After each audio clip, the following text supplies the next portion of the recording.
If I graduated today, I wouldn't job hunt the same way that most people I feel are doing these days. Not because they're doing anything wrong, but because I feel like the rules have changed. And a lot of advice people still give is pretty outdated and can make the process way more frustrating than it needs to be. So, just to give some bit of background about myself, I've been in the workforce for 3 years now. In the Canadian market, I currently make over 100K, started from 60K. And it took me about a month to get hired. And I understand that the rules are different now, but just giving someone's perspective who has been in the workforce for a while now, seeing how things are changing, and someone who works in tech directly with AI, I feel like there are a few different ways that would be a good approach to getting hired today. So here are some tips if I was to go back and do it again, or if I was trying to enter the workforce in today's day and age. So step number one would be to not mass apply and actually apply more with purpose. And I feel like especially nowadays, I see a lot of people who are saying, "Oh, I've sent out 250 applications and I haven't got a single roll back." But in reality, what they're doing is they're using one resume and they're not actually tailoring their resume to the specific job that they're applying for.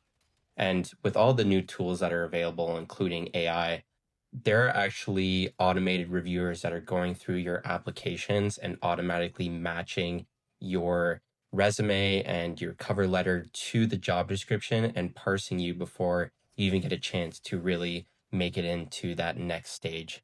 So, what you really need to do is to tailor your resume and cover letter and apply with purpose.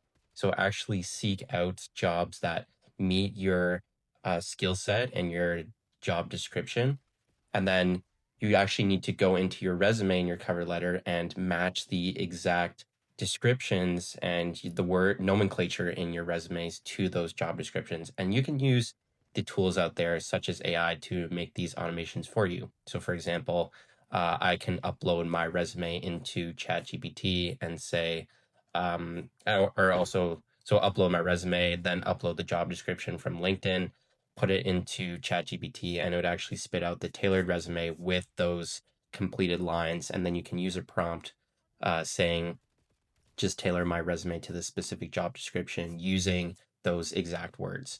So there's a couple different ways now with the tools that were provided to do those tailored resumes. And I find that if you are actively seeking out those jobs that fit you and tailoring your resumes properly, then this would put you forward automatically over a lot of the candidates who are just simply mass applying. So, point number two is to actually build proof of work while applying, or also continuously learning and building something. And I actually made a separate video about this, which is skills to learn while you're applying for jobs that compound. And I find that this is super important. That will actually set you apart from people who are just blindly applying and that's all they're doing with themselves at this current point. So while you're applying, I wouldn't just wait to, see when a job comes in. I would actually continue to learn and build something that you can use and apply for your resume as well as an interview when you actually get to that interview stage. So this could be building content. So this is something that I've been exploring with my YouTube channel. I'm a few videos deep, and I feel like content is definitely where a lot of the world is going right now, and also seek out small projects. So specifically, I'm in the software stream. So learn how to build a small app or something that can be creative, and you can do it for yourself and show that you are experimenting with your curiosity and show that you're putting yourself through those situations. And learning tools and documenting it goes a long way and actually will compound in terms of your resume and will set you apart in terms of your skill set. So don't let it become necessarily a job, but do something that is interesting to you, that is creative, and that shows initiative, that you're willing to put your foot down. And even while you're not necessarily seeing success in applying for jobs, then you're doing something that means something to you, and that will go a long way in your job applications. So, point number three is networking.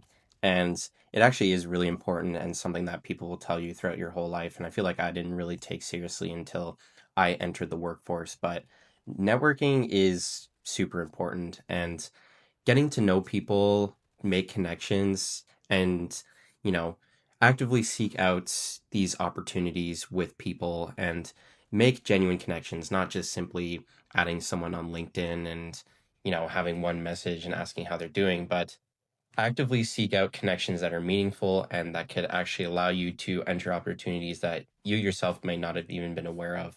So I didn't really start networking until I got into the workforce. But once I did, I realized that, the opportunities can come out of nowhere depending on the people you know. And a network doesn't necessarily mean to hit up like the CEO of a certain company and ask for specific opportunities, but networking is just keeping in touch with the people in your life who are meaningful and also building real connections, like going out to events and meeting people. And as someone who took a bit of time to get out of my shell, now is a great time to, get yourself in those situations where you can meet people and even be a bit uncomfortable. And I feel like we as a society really award comfortability right now, but I think it's super important to get out there and try to meet some people, and you'll never know where that could lead in terms of where you'll end up in the future. So, my last tip here is to separate rejection from self worth. And this one is super important. And the job market is in a weird state right now. And it's easy to feel discouraged, especially when you do send out a lot of applications and you don't hear anything. But consistency is key. And I've talked about this in a lot of my videos. And it's something that I really think is important to anything that you apply yourself to, because a lot of people expect quick results, and myself included. But the more that you naturally invest in something and the more that you put in time, you'll learn things and you'll learn how to fail. And failure is the best teacher in a lot of cases. So if you're not noticing instant results, then keep iterating, keep trying new things, and finally something will stick. And you'll find that if you're consistent enough and you spend a little time on something each day, then it will go a long way in ensuring that you will eventually find something that you are looking for, and you'll find a role that would mean something to you. And I feel that opportunities always come and go, and just keeping at it, keeping consistent will be the best way to, secure what you're looking for. So there you have it. Those are just 4 tips on how I would approach applying for jobs if I was trying to get hired today after graduating.